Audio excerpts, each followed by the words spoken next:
Hi, this is Jenna. And this is Heather. And this is Conspiracies Unlocked. And today is all about the book 1984 by George Orwell. We are going to talk about Chapter 9. Chapter 9 is actually like 60 pages long. So we are splitting it up into 3 parts. And the first part is going to be, if you guys have the same book with the red cover, and it's the one that you get off Amazon. I'm sure it's like the most like popular one right now. But it starts at chapter 9. And it's on page 179, and we go all the way to page 184 to the beginning of the book, that Goldstein's book that Winston acquires. And okay, well, let's get into the recap. So last week, when we left Winston, he was being a dumbass and going to O'Brien's house to pick up that dictionary that he was supposed to get from him. But instead, he brought Julia with him and just kind of threw up all over the place and was, like, vomiting all of his, like, everything that he has done, all of his transgressions. Word vomit. Word vomit.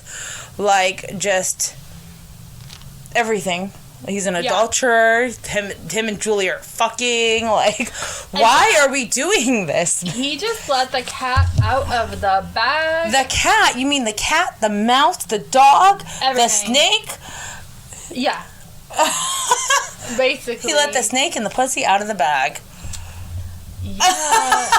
And O'Brien didn't really seem fazed by it all. No, because he was part of everything like Winston thought.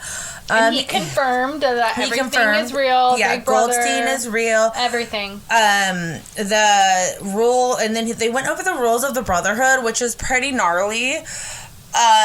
Which is kind of reminiscent to just military, like, are you willing to die for this? Like, you know, I was thinking about that it really is the same. But it takes it to the next level. It takes it to another level, because they're like saying, if we need you to, can you go kill innocent people and, like, throw sulfuric acid in a child's face? Which, that is, like an extremist and very not extreme. A normal, like, military. Almost, like, equivalent to, like, a suicide bomber. Yes. Yeah, exactly. Mm-hmm. Like, So... But Winston agreed on all of it. Yeah. The only thing they disagreed on... was being separated. Him and Julia have to stay together. They also had red wine, so there's a plus. Yeah. For the first time, because only the higher up inner party members get red wine, which O'Brien is part of, and obviously he's not. And then also, he was told that he's going to get the Goldstein book. So, kind of like the handbook of the Brotherhood. And that's where we left him. And he left and went on his way. And when we find Winston again, he is extremely fatigued. Yes, gelatinous fatigued, in fact. Like jelly. Exactly, like translucent jelly, because he had been working 90 hours in the past 5 days, which is equivalent to working 18 hours a day. And that is because it was the end of Hate Week, and we find out later why he had to. So, we find out that in Hate Week, they announced that Oceania was not at all with war with Eurasia. Instead, Oceania was at war with East Asia, and Eurasia was an ally. Yeah, that was shocking, because that goes against everything that they thought. And which Julia doesn't remember. Remember a few. Oh yeah, she parts didn't ago. even remember. She didn't even remember it ever being opposite. But for only 5 years, it had been this way, and now just switched. And not only did it just switch, but they're in the middle of the hanging. They're on day 6 of Hate Week. Yeah. And they are intense. It's in the middle of thousands of people yelling, chanting, and this Rumpelstiltskin figure, contorted with hatred, gripped the neck of the microphone with one hand while the other, enormous at the end of a bony arm clawed the air menacingly above his head. Oh, you think like that? I'm doing a fist, like and clawing. She's doing a... Heather's doing like a claw, and I'm doing up in there like riots, like fight. I'm doing fight. Well, either way, so he had been saying about the endless catalog of atrocities, massacres, deportations, lootings, rapings, tortures of prisoners, bombing of civilians, lying propaganda, unjust aggressions, broken treaties. And he was just going off for like 20 minutes. And then the crowd was just being like mad. They were all about it, though. They're just like, woo, like just booming with fear. It's or not fear, but fury. And by the wild beast-like roaring that rose uncontrollably from thousands of throats. But the most savage yells came from school children. I wrote, dude, what the fuck? Because they're the spies. They're the ones. For real. So, 20 minutes into this, like, riot-invoking speech, a scrap of paper was slipped into Rumpelstiltskin's hand. I'm just saying Rumpelstiltskin because that's what he's like. We don't know his name. That's just how they describe him. But you know what the crazy thing is when I was reading this, I was instantly thinking of the storybook. You know what I'm talking about? Yes. With Rumpelstiltskin. Yes. And I was like, ooh, I pictured him. The Once Upon a Time movie on, or not movie, but show on ABC. Yeah. That was old, yeah. Yeah. Storybook, right? That's where they live. That's where they live. I'm like Storybook, but it's Once Upon a Time. I knew what you were talking about, yeah. Okay. I knew you would. Because it's Disney. Well, it's not Disney, but it's Disney. Well, so it came out years ago, years ago. Isla and I were watching, every single episode. We're, super, super into it, yeah. So, I stopped watching it when I moved in with you. I was watching I was into the first 2 seasons, and then I moved in with you, and I was just so busy going out and having fun that I didn't have time for TV. Yeah. And remember, I was so upset that I had to turn in my DVR, and I was gonna lose everything. Yeah. Because I had 4 episodes, and back then, you guys probably know this. This is 2012 or 11. 12. Yeah. And so back then, you couldn't just go on. There was no streaming. Yeah, there was no streaming. You still did Netflix via the mail DVD. I didn't even know about Netflix back then. For the DVD? I didn't even know that existed. That's weird. I just didn't. I had preschoolers. I was a mom. No. Because it started Netflix. The first time I had Netflix, it was 2003. Yeah, but I didn't even know Netflix existed. It's like it was like Redbox came out later in 2007. Yeah, I honestly had no idea that Netflix was even in that capacity back then. That's crazy. What sucked about Netflix is that you had to wait 2 or 3 days because you had to send back your DVD. But if you paid more, you could get 2 or 3 DVDs at a time. So while you're sending back one, you'd watch the next 2, and so you could have a cycle if you planned it correctly. So Netflix and chill has been around a long time. No, Netflix and chill didn't happen until the streaming service. Oh, okay. But it happened really quick after the streaming service. Yeah, okay. Yeah, that makes more sense. Yeah. Alright, anyways. So I was actually watching that when I moved in with you and sacrificed it to live with you. Aww. I know. And then I'm trying to get Brad into it a few times. No, but the thing is I remember when you moved in, you're like, I have to have my DVR and I have to have my Wi-Fi. Yeah. Well, I was going to school and I needed the Wi-Fi for online. But it made sense. But I didn't have those. The DVR? I can't. And I lost my DVR. I lost all my recordings and I had to cry. No, I didn't. I didn't lose shit until I moved in with Brad, and I was so upset. You didn't lose them because the thing is I brought my DVR with me. You did, and the thing is, I remember I told you because when you moved in with me, I didn't have a laptop. I didn't have Wi-Fi. I didn't even do Wi-Fi was Netflix barely even a anything thing. Like that. Oh my god! So I remember when you moved in, you're like, you're a college student, you're doing courses online, and I'm like, done. Wi-Fi done. Because I liked you and I wanted you to move in. Yeah. And then you're like, but I have to have cable. I have to have the DVR. I'm like, done. Like, do it. Like, let's do it. Like, yes. Like, I don't even care. Like, go. Yeah, let's was just perfect. And then the kids were excited because then we had cable upstairs. Yeah. Because I never had cable before you moved in. Yeah, for sure. And then I go up there and you guys would always be watching Disney Junior or whatever. Well, the kids used to love watching, they were little in preschool though, but I would let them watch like, what's it called? Adventure Time. We used to watch Adventure Time. Oh, really? Yeah. That's funny. That was one of the ones I liked. All right. Well, anyways, back to the book. Sorry about that brief intermission. Memory lane. So yeah, the most savage yells came from the school children. And 20 minutes later, there was a person who gave Rumpelstiltskin a scrap of paper. And he, looked at it, and he read it, but he was still talking at the same speed that he normally, and he didn't skip a beat. Yeah. And mid-sentence, he switches and says Oceania was at war with East Asia. And everyone looks around, and they see the wrong banners and the wrong posters and the wrong, because up until this point, they were at war with Eurasia, and now all of a sudden they switched it up, they flipped it just like that. And so they all lost their shit, started to tear down posters, banners, everything. And that was basically the Agents of Goldstein. Yeah, it was sabotage. Yeah. Agents of Goldstein had been at work. So that's the kind of stuff that Winston is going to be doing. Well, yeah, but now he can see it and be like, oh, I see. Yeah. Oh, that's props up. Mm-hmm. Yeah.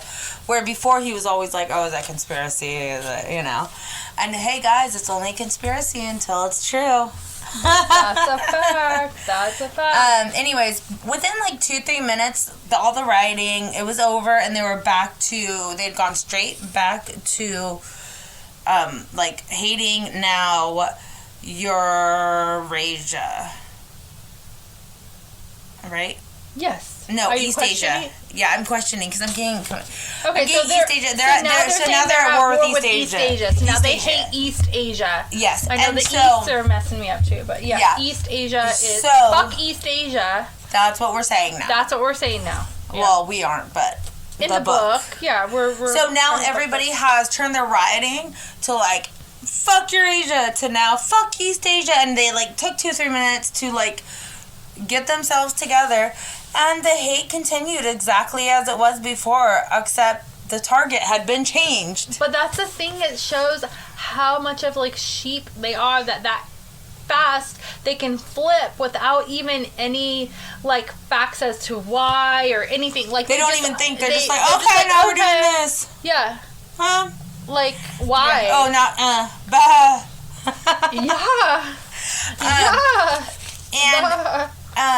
Yeah. The speaker had switched from one line to another mid-sentence. He didn't even skip a beat. He was just we hate Eurasia. Or, we hate Eurasia, I mean East Asia. East Asia. We hate East Asia now. Okay. Yeah. So sorry, it's going to be a while. For us. Yeah. So, anyways, during all this, chaos of the riot, of the 3 or 4 minutes of riots, someone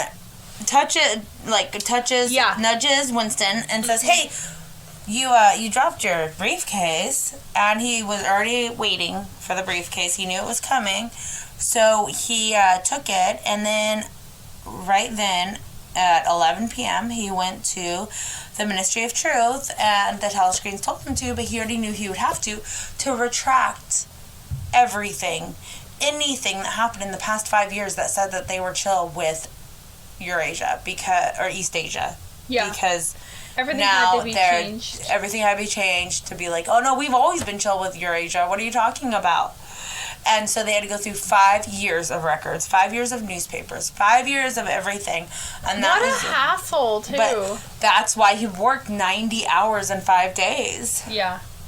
So, so it says that a large part of the political literature of 5 years was now completely obsolete. Like, so he has to rewrite, reimagine, everything, and he's just like, that's why he felt like just gelatin by the time that he was going to. So after he got off work on that 5th day, he didn't have to go anywhere until tomorrow. So they had actually sleeping cots for them.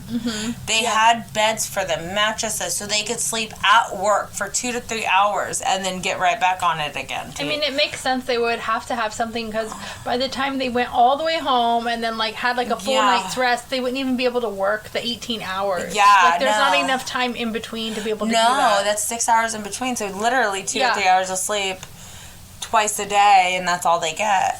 So, they had to change reports and records of all kinds. Newspapers, books, pamphlets, films, soundtracks, photographs. Everything had to be rectified within a week, and that was what was expected of them. That they knew. So that means that they were doing 1 year a day. That's a lot. 1 year of newspapers, of every newspaper, every literature, every book, I mean, I don't think they're really writing any new books, but anything that contained that shit, like any media, anything. I mean, obviously it's the whole department, so it's like, I don't know how many there's thousands of people maybe doing it. But or maybe only like 100, who knows? Yeah. It doesn't say here. Anyway, so they lived off of sandwiches and Victory coffee. And that was it. And it was nice because it was wheeled around on trolleys by attendants. So it's not like they had to go anywhere. It's very nice. It was like service. They brought it to them. Yeah, that's exciting. Still, you have to sit there at your desk and do this for 18 hours, and you get some crappy Victory coffee. Yeah, like, fuck you. Yeah, but there's nothing they can do. Yeah. And by day 3, he could barely even look. Like, he couldn't even see straight, and he still had 2 more days. He just had to delete all proof of war with Eurasia. Because the department that the forgery should be perfect. And then it was now impossible for any human being to prove by documentary evidence that the war with Eurasia had ever happened. It's gone. Deleted. Vaporized. So after that grueling 5 days of 90 hours of work, he went over to Mr. Charrington's. Julia was on her way, so he put on like a pot of coffee. And then he finally, after all this time, 6 days later, he finally opened his briefcase, and it was a heavy black volume. And it was very worn. The pages were worn at the edges. They fell apart easily. It looked as though the book had been passed through many hands, and it had been. Yeah, and obviously. There was no title on the book or anything. Yeah, no, it was all just black. Yeah. No title, no nothing. Nothing. It was just a very, blank, like nothing. And the inscription on the title page said, "The theory and practice of oligarchic..." I can't say this. Oh, where are you? Okay. The theory and practice of... The theory and practice of Wait, I have it in my brain. I can say it in my head. I can too. But... Wait. Not gar, though. It's oligarcher. You said it's not gar. I know, but you have to say it fast. Like, it's fast. I know, but okay, I'm going to do it like Max does it whenever he's reading. I'm going to, like space it out. It's like agricultural, but it's not. No, it's not even at all like it's more like archives. It is like archives. Sorry. But it's archical. It's oligarchical. Okay, so it's spelled Oligarchical. Oligarchical. No. Child. Archives. No, that'd be a chi. Okay. Oligarchical. Oligarchical. Oligarchical. I did it wrong. The theory and practice of oligarchical collectives. Oh my god. Okay, I'm gonna do this one more time. It's gonna be perfect. I'm gonna be quiet. 1, 2, 3. The theory and practice of oligarchical Collectivism by Emmanuel Goldstein. Woo! Yes! Hard. Yes, queen. All right, so that is the book that Winston has been waiting for from the Brotherhood to learn everything about the Brotherhood. And this is Goldstein's book, and Winston begins reading, and that is where we stop. No. Oh no, just kidding. We stop at chapter 1. Ignorance is strength. To be continued. Dun dun dun. So join us next week for chapter 2, part 9. Part 2. Dash part 2. Part 2. Starting chapter 1 of Goldstein's book. So we're reading. Are we really reading a book within a book? We're reading a book within a book. Oh my gosh. Yeah. Talk about newspeak. Yes, here we are. Double think. What is this even? I don't even know, but we're reading a book within a book. So join us next Monday and read the book within the book with us. Okay, bye. Don't forget to share, like, subscribe, and follow us on Instagram. Sorry. Thank you so much for listening. TikTok, Facebook, and where you enjoy all of your podcasts. You can email us at conspiraciesunlocked@gmail.com. And please give us your phenomenal fan experiences. Bye. Bye.